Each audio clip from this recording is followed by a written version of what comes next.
Assalamualaikum warahmatullahi wabarakatuh. Bismillah, alhamdulillah, wassalatu wassalamu ala ashrafil anbiya wal mursalin. Bersyukur kita kepada Allah, Ramadan ini kita kembali dipertemukan, berusia panjang, menikmati ibadah terindah dalam hidup kita. Mudah-mudahan kita dikaruniakan Lailatul Qadar. Amin ya rabbal alamin. Salawat teriring salam kepada Rasul yang mulia yang sangat cinta kepada kita. Mudah-mudahan setiap hari cinta kita juga semakin bertumbuh pada beliau sehingga di akhirat nanti layak untuk mendapat syafaat Rasulullah sallallahu alaihi wasallam. Kaum muslimin, jamaah yang dimuliakan Allah, pemirsa yang budiman, satu di antara yang perlu kita bahas dalam pelaksanaan ibadah shaum adalah tentang fidyah. Allah Subhanahu wa taala Rahman dan Rahim kepada kita. Apa wujud Rahman dan Rahim itu? Kita diberi keringanan untuk melaksanakan ibadah sesuai, semaksimal, seoptimal kemampuan yang bisa kita buat. Kalau Al-Quran kata Allah, la yukallifullahu nafsan illa usaha. Allah tidak berikan beban kepada kita melebihi kemampuan kita. Dalam hadis Nabi, fattaqullaha mastata'tum. Bertakwalah kalian kepada Allah semaksimal yang kalian bisa buat dalam melaksanakan ibadah. Sehingga banyak keringanan diberikan oleh syariat. Yang sering kita contoh dan sering kita buat, ketika kita mau sholat tak bisa berwudu, kita tayamum. Ketika kita tidak sehat sehingga tak bisa berdiri, maka sholat ditunaikan dalam keadaan duduk atau kondisi yang lain. Dan safar, kita tak bisa sholat 4 rakaat normal seperti biasa, maka dibolehkan sholat dengan bentuk qasar, 4 jadi 2. Dan dari tadinya waktu per setiap sholat itu harus di waktunya, dibolehkan untuk dijamak, takdim atau takhir. Dalam puasa juga begitu. Orang yang sanggup puasa diwajibkan puasa. Yang tak sanggup puasa diberi keringanan untuk tidak puasa. Dan mengganti puasa tadi ada beberapa bentuk.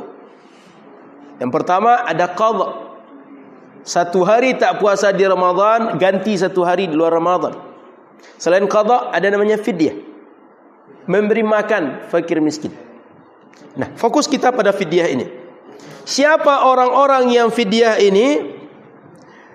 Para ulama kita, terutama mazhab Syafi'i yang kita amalkan di Indonesia, mengatakan bahwa wajibul mud أيضا على من لا يقدر على الصوم لحرام أو مرض لا يرجى برؤه وعلى الحامل والمرضعة إذا أفطرتا خوفا على الولد مع القضاء. Di redaksi ini minimal ada 4 keadaan orang wajib fidyah. Siapa itu? Pertama, orang yang tidak sanggup puasa karena usia tua renta. Sudah tua, fisik lemah, tidak bisa puasa. Jangankan di luar Ramadan, di Ramadannya tidak sanggup. Kapan akan ganti puasa? Maka tak ada waktunya untuk mengganti, tak ada kesanggupan, langsung fidyah. Yang kedua, marad la yurja bur'uhu. Orang yang sakit menahun. Maknanya sepanjang tahun sakit terus, nggak ada waktu untuk sehat. Karena tidak ada waktu untuk sehat, setiap hari sakit, tidak ada waktu untuk mengganti. Di Ramadan yang tidak sanggup, apalagi di luar Ramadan, maka fidyah.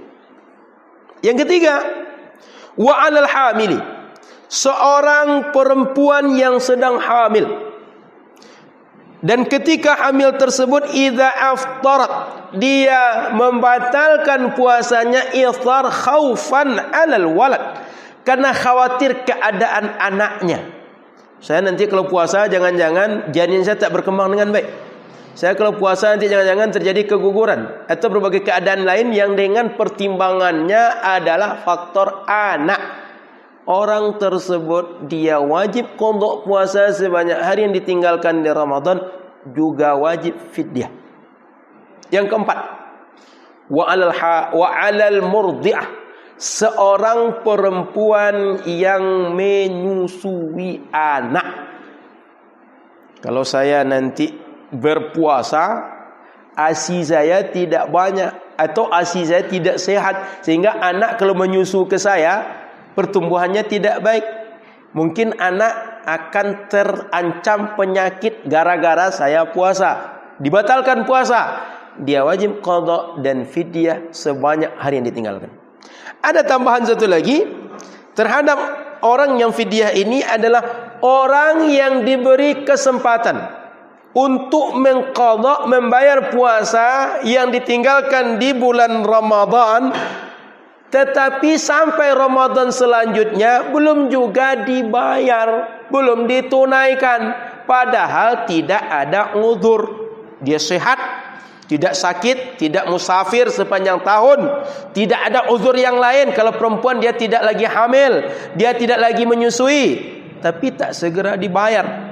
Nah, orang yang seperti ini sudah sampai Ramadan berikutnya tak juga membayar puasa, dia diwajibkan membayar puasa dan wajib membayar fidyah setiap hari yang ditinggalkannya. Wa 'ala man akhara al-qadha ila ramadana akhar bi ghairi udhrin. Itu kata para ulama gitu.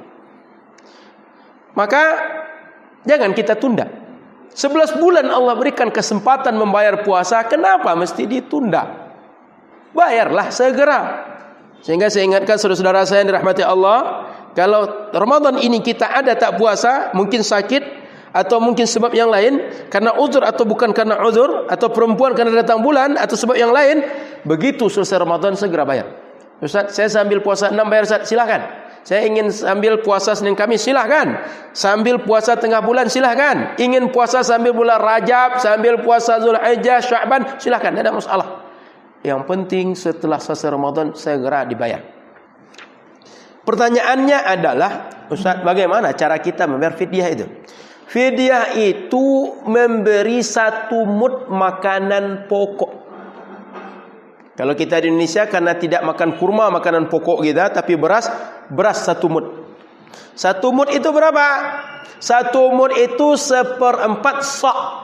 Sa' itu kadar yang kita keluarkan zakat fitri atau zakat fitrah. Kalau misalnya kita keluarkan 3 kilo, berarti 7,5 ons. Atau lebih kurang antara 6 sampai 7. Karena kita di Indonesia rata-rata mengeluarkan zakat fitri itu atau zakat fitrah 2,5 kilo. Nah, kalau 2,5 kilo berarti anggap 7 on. Kalau kita batal 1 hari wajib bayar fidyah, maka kita berikan beras kepada fakir miskin sebanyak 7 ons. Kalau 3 hari 7 kali 3. Kalau 30 hari 7 kali 30. Berikan sebanyak 21 kilo kepada orang fakir dan miskin. Ingat, hanya pada fakir miskin. Tidak termasuk asnaf zakat yang lainnya. 2 saja, fakir miskin. Ketika kita serahkan kepada mereka, boleh sebanyak hari kita batal puasa, kita serahkan pada 1 orang saja. Boleh. Atau kita bagikan kepada berapa orang. Tapi jangan dibagi-bagi, misalnya kita batal 1 hari, setengah untuk si fulan, setengah untuk si fulan, jangan. Atau 1/2 untuk si fulan, 1/2 untuk si fulan, jangan. Tapi boleh 2 hari, 3 hari fidyah untuk si fulan, 1 hari fidyah untuk si fulan, 5 hari fidyah untuk si fulan.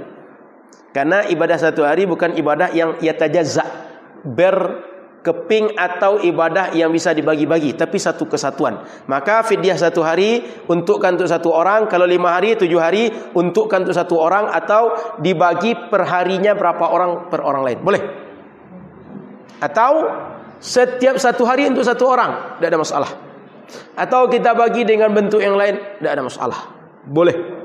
Kapan kita keluarkan fidyah? Yang penting setelah ibadah yang asli sudah kita kerjakan, baru kita keluarkan fidyah. Contoh, puasa Ramadannya hari ini terakhir. Kita sepanjang Ramadan tak bisa puasa. Berakhir Ramadan kita mulai fidyah, silakan. Atau kita tak sanggup puasa 4 hari. 4 hari ini mau dibayar dengan fidyah. Maka yang 4 hari ini dibayar pada hari ke-5. Pokoknya sudah berlalu ibadah yang asli, baru pengganti muncul. Sebab kalau kita mampu dengan ibadah yang asli, kenapa harus kita lakukan dengan pengganti? Nah, jadi ini penjelasan tentang fidyah. Mudah-mudahan paham kita bersama. Dalam Al-Quran kalau ada yang bertanya nanti, Ustaz apa dalilnya? Kenapa mesti fidyah? Wa 'alal ladzina yutiqunahu fidyatun ta'amu miskin. Orang-orang yang tak sanggup menunaikan puasa di bulan Ramadan, mereka mesti mengganti puasa mereka yang tak sanggup tadi dengan fidyah. Bentuknya apa? Memberi makan kepada fakir dan miskin. Mudah-mudahan bermanfaat. Semoga menjadi ilmu bagi kita dan terus kita memperbaiki diri dalam melaksanakan ibadah shaum kita.